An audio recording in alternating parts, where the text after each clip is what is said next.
Pinkstersondag en ons tema vanoggend is: waar is die Heilige Gees in die kerk? Ons gaan saam lees uit Efesiërs hoofstuk 2 van vers 20 tot 22. Nou Efesiërs hoofstuk 2 is amper 'n hele opsomming van die hele evangelie, want die kerngedeelte daar lê in vers 8. Julle is inderdaad uit genade gered deur geloof. En hierdie redding kom nie uit julleself nie. Dit is 'n gawe van God. Dit kom nie deur julle eie verdienste nie, en daarom het niemand enige rede om op homself trots te wees nie. Nee, God het ons gemaak wat ons nou is. In Christus Jesus het hy ons geskep om ons lewe te wy aan die goeie dade waarvoor hy ons bestem het. En dan gaan hy aan om te vertel hoe ons 'n nuwe mensheid geword het, wat saamgevoeg is as die liggaam van Christus, maar ook dat ons saamgevoeg is as die gebou van God. En dit lees ons daarso van vers 20. Hy sê, julle, en dit is nou mense wat tot geloof gekom het, wat deur God gered is, sy eiendom gemaak is, deur hom uitverkies is, hoofstuk 1. Hy sê, julle is 'n gebou wat opgerig is op die fondament van die apostels en profete, gebou waarvan Christus Jesus self die hoeksteen is. In hom sluit die hele gebou saam en verrys dit tot 'n heilige tempel vir die Here, in wie julle ook saam opgebou word as 'n geestelike huis waarin God woon. Tot sover. Ons praat baie keer van die huis van God. So waar is die huis van God? As ons sing byvoorbeeld in Liedboek 159 vers 3, God is in sy tempel. Waar is die tempel? As mense vir jou vra, waar is die NG Kerk Horison Noord? Is dit hierdie kerkgebou? Is die NG gemeente Horison Noord hierdie kerkgebou, of is die kerk in die gebou?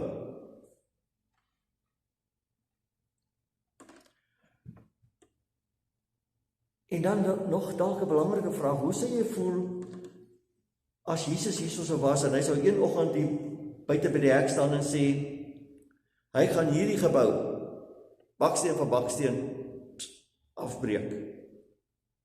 Dat niks van hierdie gebou gaan oorbly nie.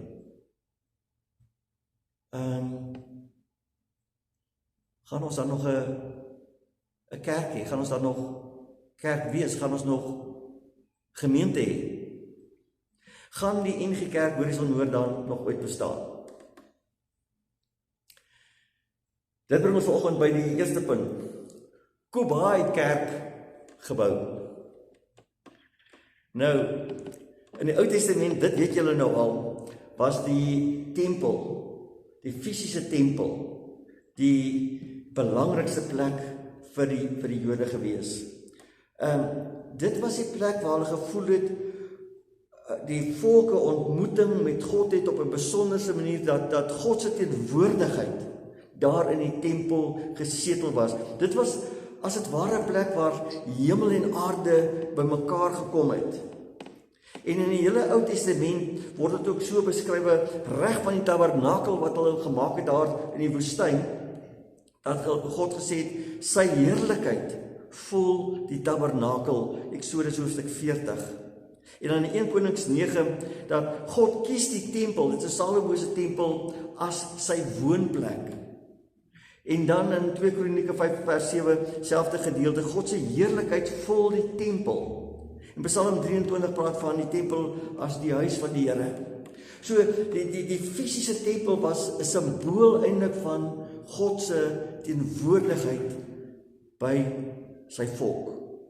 Natuurlik, God is nie vasgevang in die mure van die tempel gewees nie, want God is alomteenwoordig, maar op 'n besonderse manier was die tempel gevul met sy heerlikheid en met sy teenwoordigheid. Die afgode van daardie tyd was plekgebonde. Hulle het duisende afgode gehad vir elke dingetjie, want hulle gode was nie alomteenwoordig nie. Maar God was alomteenwoordig, maar die belewenis van God se teenwoordigheid was gesentreer rondom die tempel. Maar die probleem met die tempel was dat die gewone mense nie sommer naby God kon kom nie. Want julle onthou daar was die voorhof van die tempel, en dan was daar die heilige gedeelte waar die priesters die offers gebring het, en dan was daar die derde gedeelte, die allerheiligste gedeelte. En in die allerheiligste gedeelte het die verbondsark gestaan. En een keer per jaar kon die hoëpriester daar ingaan by die allerheiligste, by die groot versoendag, Yom Kippur. En dis die dag wat hy dan, nie net namens homself nie, maar namens die hele volk, hierdie versoenoffer gebring het. En dan het hy van die bloed van hierdie offerhande gevat, en hy het in hierdie allerheiligste ingegaan, en die bloed oor hierdie verbondsark gesprinkel, en rondom die verbondsark gesprinkel. En die volk het beleef dat, wanneer die hoëpriester daar ingaan, dat hy eintlik letterlik van aangesig tot aangesig met God te doen het. Soos wat Moses daar op die berg was, toe hy die 10 gebooie ontvang het, dat daardie belewenis om so in die magtige teenwoordigheid van God te wees, dat dit eintlik skrikwekkend is. En omdat die Jode soort van in die omgangstaal geglo dat God woon in die tempel, het hulle gevoel dat wanneer die priesters in die heilige gedeelte ingaan en die offers bring en die hoëpriester in die allerheiligste ingaan, dat hulle ook dan hierdie soort van spesiale ontmoeting met God het. En daarom het hulle 3 maal per jaar hierdie pelgrimstog na Jerusalem onderneem, met die Pasga, met die Oesfees wat nou ons daar die Pinkster geword het, en met die Hittefees. En dan het letterlik duisende Jode saamgetrek in Jerusalem van al die omliggende lande af. Onthou julle toe Petrus daar met die uitstorting van die Heilige Gees gepreek het, en hulle hoor hulle almal in hulle eie tale, dan praat hulle van die mense wat van oral afgekom het, wat hulle in hulle eie moedertaal hoor. Dit is nou Jode wat buite die grense van Israel gebly het, nie? Perse en Mediërs, Elamiete, inwoners van Mesopotamië, Judea, Kappasedonië, Pontus, provinsie Asië, Frigië, Pamfilië, Egipte en dele van Libië om Cyrene, mense uit Rome. Die mense het van aloor gekom om rondom die tempel by mekaar te kom waar God teenwoordig is. En dan kom Jesus op 'n stadium in Lukas 21 en hy praat van die laaste dae wat gaan aanbreek. En dan sê hy in Lukas 21 vanaf vers 5, hy sê, dit was die gedeelte waar van Jesus se volgelinge met mekaar gestaan en gepraat het oor hoe mooi die tempel is. Nou hierdie tempel was die tempel wat Herodes op die ruïnes van die vorige tempel wat afgebreek is, herbou het. En die tyd wat hulle nou hier saam praat oor hoe mooi hierdie tempel is, was die tempel al vir 46 jaar in aanbou. En die laaste gedeelte was al 'n stuk in gebruik, maar hierdie tempel is eintlik nog na Jesus se dood nog verder gebou om voltooi te word. So oor 'n baie lang tyd is hierdie tempel gebou. En ons sê dat hierdie tempel van Herodes was glad nie eers naaste by so Salomo se tempel nie, maar hy was daarom alright. Maar hulle staan en praat met mekaar oor hoe mooi die tempel is. Hulle het verkyk aan die reuse klippe en aan al die pragtige versierings. Jesus sê toe, een van die dae sal daar niks oor wees van alles wat julle nou hier voor julle eie oë sien nie. Hierdie gebou gaan tot op die grond afgebreek word. Kan julle self indink die skokgolwe wat deur hierdie disippels gegaan het? Hierdie tempel is nog nie eens behoorlik klaar nie, en nou kom Jesus sê, hierdie tempel gaan afgebreek word. Hulle vra toe in vers 7 vir Jesus, leermeester, wanneer sal hierdie dinge dan gebeur en wat is die tekens van wanneer dit gaan gebeur? Want ek glo dat hulle in hulle harte gedink het, maar waar gaan God wees as daar nie meer 'n tempel is nie? Wat gaan van ons word? Gaan ons nog kerk wees? Soos wat hulle, daai tyd was dit nou nog nie kerk soos ons nie, maar ons godsdienst, ons belewenis van volk van God, gaan dit nog daar wees as die woonplek nie van God meer hier gaan wees nie. En Jesus sê juist dat hierdie tempel afgebreek word ook as 'n simbool van dat die ou bedeling gaan tot 'n einde kom. Dat God nie meer gesien gaan word, hy woon in 'n tempel en daar gaan 'n totaal nuwe bedeling kom. En ons het natuurlik baie dieselfde soort van denkpatroon oorgeerf. As ons praat van ons kerk, dan bedoel ons eintlik hier, die kerkgebou, né? As ons praat van die huis van God, dan is dit hier, die bakstene wat ons rondom ons sien.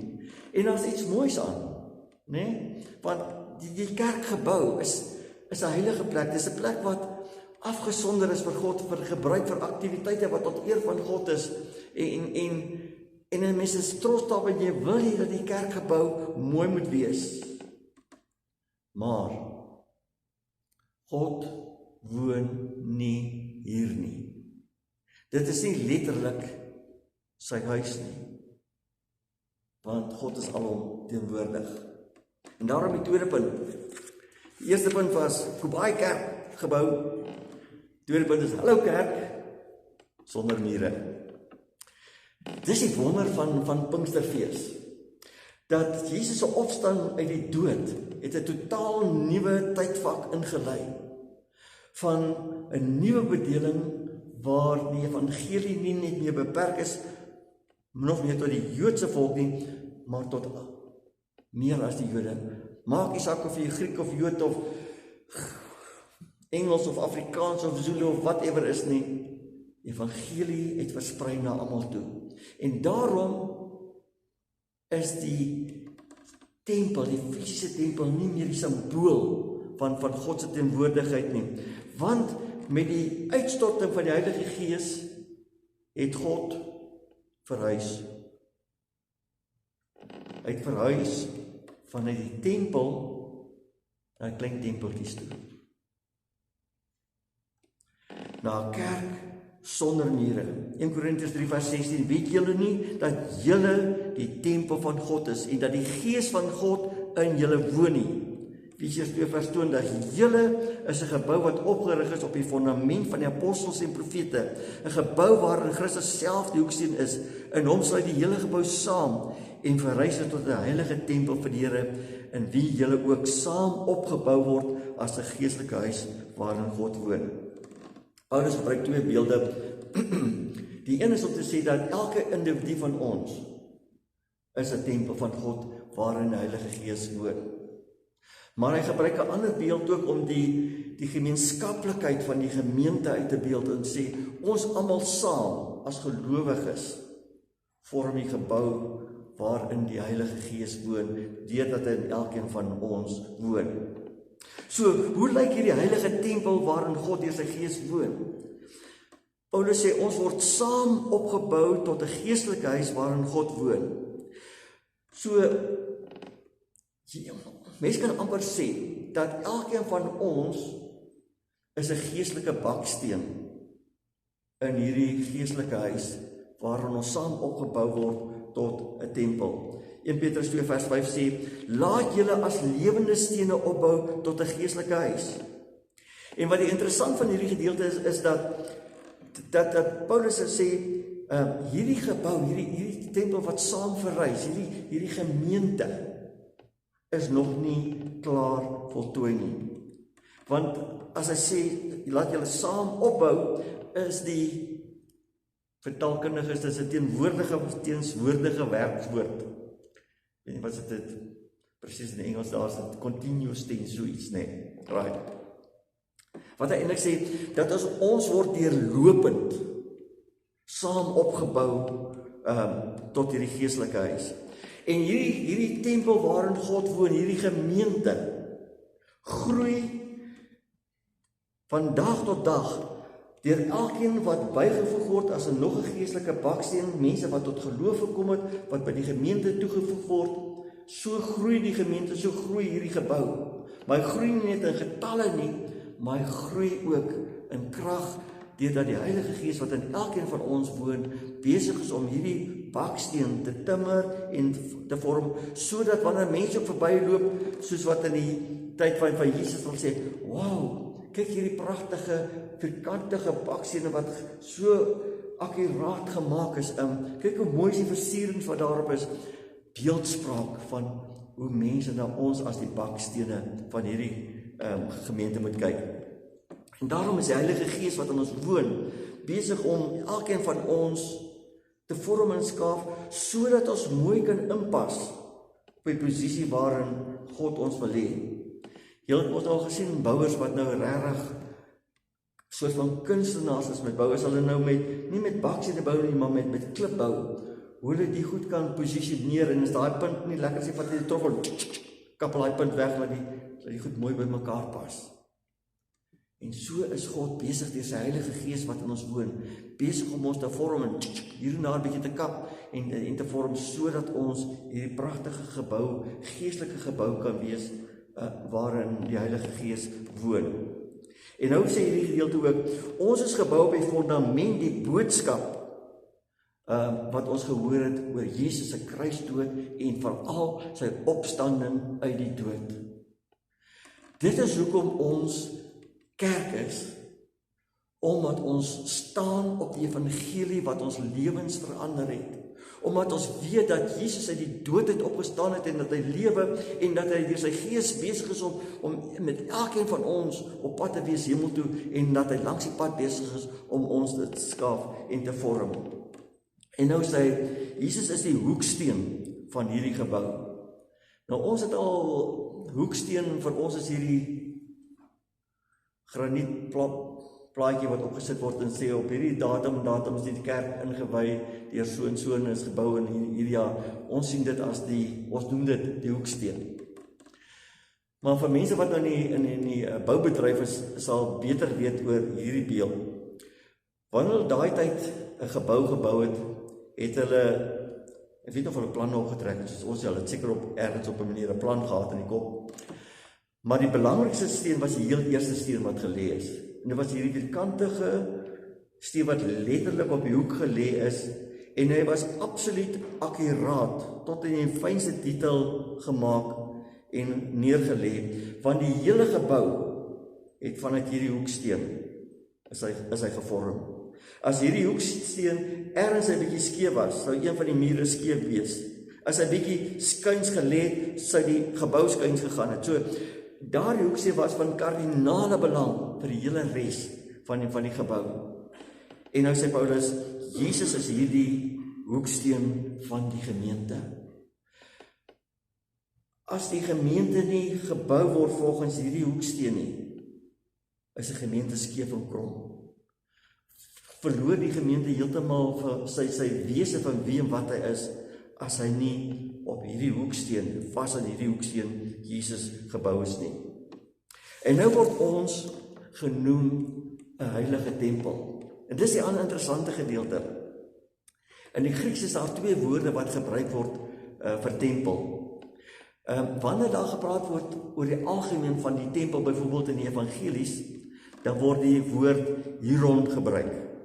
Dan beteken dit eintlik die hele tempelkompleks, van die mure rondom die voorgedeelte, die heilige en die allerheiligste, die hele tempelgedeelte word die hieron genoem. Maar dan is daar 'n ander woord wat dink 2 of 3 keer in die Nuwe Testament gebruik word, die woord naos. En dit hy spesifiek dan op die allerheiligste gedeelte van die tempel. Dit dui eintlik op die woonplek van God se teenwoordigheid, die allerheiligste gedeelte. En nou kom Paulus en sê in Efesiërs 2 vers 21, dan gebruik hy hierdie woord om te sê dat ons is nie sommer maar net die tempel waarin die Heilige Gees woon nie. Ons is daar die allerheiligste gedeelte waar God in sy heiligheid teenwoordig is. En hy is deur sy heiligheid teenwoordig deur sy Gees. Ons is die heilige tempel wat vir God afgesonder is, 'n besondere woonplek van God. En daai besonderse afdeling van die tempel, dis waar die persoonlike ontmoeting met God plaasgevind het. En nou sê hierdie gemeente is die heilige tempel, afgesonder waar God op 'n besondere manier teenwoordig is, waar ons op 'n besondere manier 'n ontmoeting met God het. So, die NG Kerk Horison is nie hierdie kerkgebou nie. Nee, die NG Kerk Horison Noord is die kerk, die tempel in hierdie gebou van bakstene. Ons is die kerk in die gebou waarin die Heilige Gees woon. En wanneer ons vanoggend hier uitstap, dan stap die kerk hier by die deur uit. En God gaan nie agterbly hier in hierdie kerkgebou van bakstene nie. Hy gaan nie agter geslote deure toegemaak word wanneer die deure gesluit word nie. Want God stap saam met elkeen van ons hier by die kerkgebou uit, saam met sy tempeltjies. Want hy woon deur sy Gees in elkeen van ons. En waar ons ook al in hierdie wêreld gaan sit of staan of beweeg, daar is die kerk van Jesus Christus teenwoordig. As 'n mens nou na die oosterse lande gaan, soos in Bangkok byvoorbeeld, dan sal jy op elke hoek van die straat is daar 'n klein tempeltjie op 'n stok. En as jy elke winkel gaan, is daar 'n klein tempeltjie binne in die winkel. Want hulle gode is nie alomteenwoordig nie, hulle gode is in al die klein tempeltjies teenwoordig, glo hulle. Maar oralste waar ek en jy beweeg, daar is God se tempel. Daar is die huis van God. Daar is God teenwoordig. En ook hier waar ons gesamentlik by mekaar is, want God het met uitstorting van die Heilige Gees op Pinksterdag verhuis van die tempel en intrek geneem in sy nuwe tempels en in sy gemeente. En 'n kerkgebou moet mooi wees, praat van die bakstene. En ons het 'n baie mooi kerkgebou. Wanneer mense verbyloop dan is dit al die eerste indrukke van die gemeente is hoe lyk hulle kerkgebou. En as die kerkgebou in die gronde mooi versorg is, dan voel mense, "Sjoe, ons wil bietjie gaan kyk wat hier binne lyk, want dit lyk of hierso iets aangaan of hier iets mooi aan die gang is." Maar so is God ook besig om sy geestelike kerkgebou, sy geestelike kerk mooi te maak deur die Gees, aantreklik te maak, sodat wanneer mense met sy kerk, met sy gemeente te doen het, dan moet hulle sê, "Oh, wow, wat 'n mooi kerk, wat 'n mooi gemeente wat ons hier beleef. Ons wil graag deel wees van hierdie gemeente. Ons wil deel wees van hierdie gebou, geestelike gebou van God." So, dit bring op die einde van, maar waar is die Heilige Gees in die kerk? Waar is die Heilige Gees in die gemeente? Dit is waarmee ons begin het. Mense wil graag iets van die Heilige Gees beleef. Iets van daardie bonatuurlike belewenis hê, iets van daardie geesteservaring hê. En mense sê baie keer, ja, as jy in 'n gemeente gekom het en die mense daar in tale gepraat of daar bonatuurlike werking van die Gees sigbaar geword, wow, die Gees was hier teenwoordig en aan die werk. Dit was bonatuurlik. So asof die Gees nie op 'n bonatuurlike manier hier werk en in ander gemeentes werk nie. Want hoe beleef 'n mens iets van die bonatuurlike werking van die Gees? wanneer die Heilige Gees sigbaar word in ons lewens. Want dit is bonatuurlik. Dis die grein van ons sondige menswees. Wanneer die Heilige Gees beheer neem van ons lewens en ons lewens verander om hierdie mooi geestelike baksteen te wees, om saam hierdie mooi geestelike huis te wees, dis bonatuurlik. Want ons sondige geneigtheid is om al die verkeerde te doen.